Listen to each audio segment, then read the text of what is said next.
Kembali bersama kami dalam Headline News di JEK TV News. Ikuti JEK TV News untuk mendapatkan berita-berita terupdate lainnya. Pemirsa JEK TV News, Ketua Dewan Penasehat DPP Prabu I Nasional, Dwi Purbo Istiarno, diduga jadi korban pemerasan oleh oknum polisi aktif berinisial RH. RH disebut mencatut nama Kejari Cianjur, dan meminta 1,5 miliar rupiah untuk menyelesaikan perkara proyek PJU di Cianjur. Namun, 500 juta rupiah dari dana itu raib tanpa kejelasan. Tim hukum PSN sudah lapor ke Polda Metro dan Divisi Propam, serta mendesak Kejaksaan Agung mengusut dugaan pelanggaran prosedur di Kejari Cianjur. Ketua Umum PSN menegaskan, mereka akan kawal kasus ini sampai keadilan ditegakkan. Konferensi pers dan yang ingin saya sampaikan di sini bahwa Pak Dwi Purbo tidak bisa hadir, oleh sebab itu nanti akan diwakilkan oleh kuasa hukum dari DPP PSN Bapak Tony Sal. Assalamualaikum warahmatullahi wabarakatuh. Selamat siang menjelang sore teman-teman dari media elektronik ataupun media cetak. Kami dari penasihat hukum daripada PSN lalu ada Dewan Penasehat kita yang dikriminalisasi oleh ataupun ada unsur pemerasan daripada oknum RH terhadap Dewan Penasehat namanya Pak Dwi. Nah, di sini kami dari LBH PSN hanya sedikit yang kami minta, mobil khususnya itu kepada satu, yang pertama adalah instansi Polri. Instansi Polri ini harus memang betul-betul harus melakukan tindakan tegas. Kebetulan Dewan Penasehat kami telah melaporkan kepada oknum RH ini dalam indikasi melakukan suatu pemerasan dan penipuan sesuai dengan pasal yang dilanggar 368 dan Undang-Undang Pidana 90 dan pasal yang berkaitan junto 378 sama 372. Kenapa kita sampaikan 378 372? Di situ ada beberapa hal dan ada beberapa poin yang perlu kami sampaikan. Karena pada hari Selasa, Dewan Penasehat PSN ini, Pak Dwi, itu dihubungi oleh RH untuk ketemu. Jadi setelah ketemu, RH ini mengatakan bahwa kasus dan perkara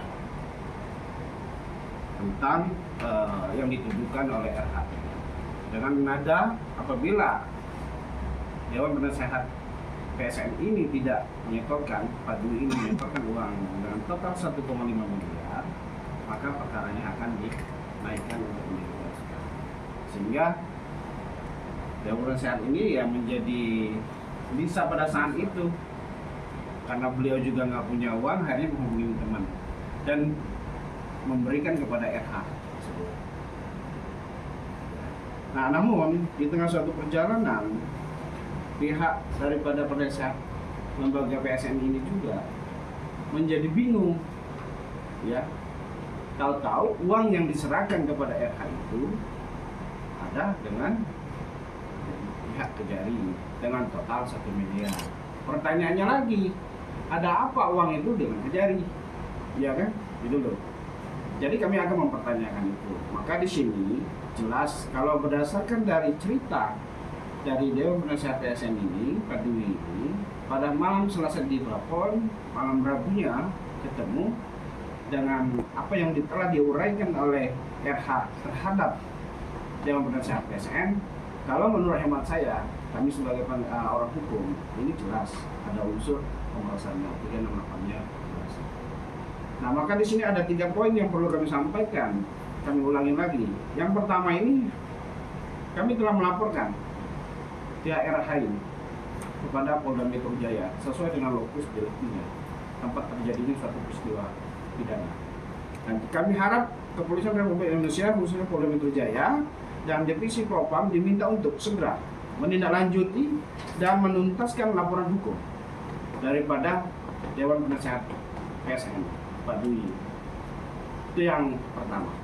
Nah, yang kedua, kami juga meminta kepada Kejaksaan Agung RI diminta untuk segera menelusuri, mengklarifikasi, dan menginvestigasi ke lapangan, ke bawahannya, dugaan pelanggaran prosedur hukum oleh Kejari Cianjur terkait penerimaan dana dari pihak yang tidak dimiliki kuasa.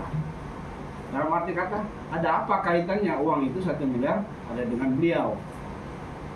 Karena kami tidak ada memberikan amanah, mandat, ataupun berita acara untuk memberikan uang itu kepada siapapun. Itu yang kedua. Yang ketiga, agar oknum ini dapat mempertanggungjawabkan secara hukum atas daripada perbuatannya.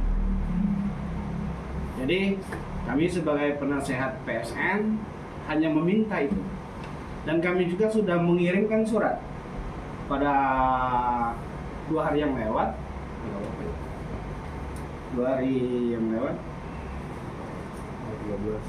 tanggal 13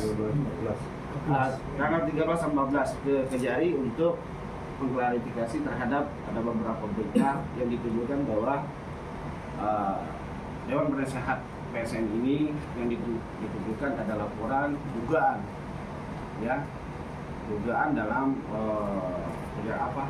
dugaan pidana apa itu kita nggak tahu, tapi itu kami bantahkan dalam arti kata ya bahwa memang pure Dewan Penasehat PSN ini tidak tahu menahu dengan perkara itu sebenarnya, tapi karena awam dengan hukum sehingga ditakut-takutin ya menjadi takut. Namanya masyarakat tidak paham dengan hukum begitu. Ya, itu saya kira. Dan juga Bang, terkait kasus yang ditakut-takuti itu emang berkaitan dengan Reporter Jack TV melaporkan.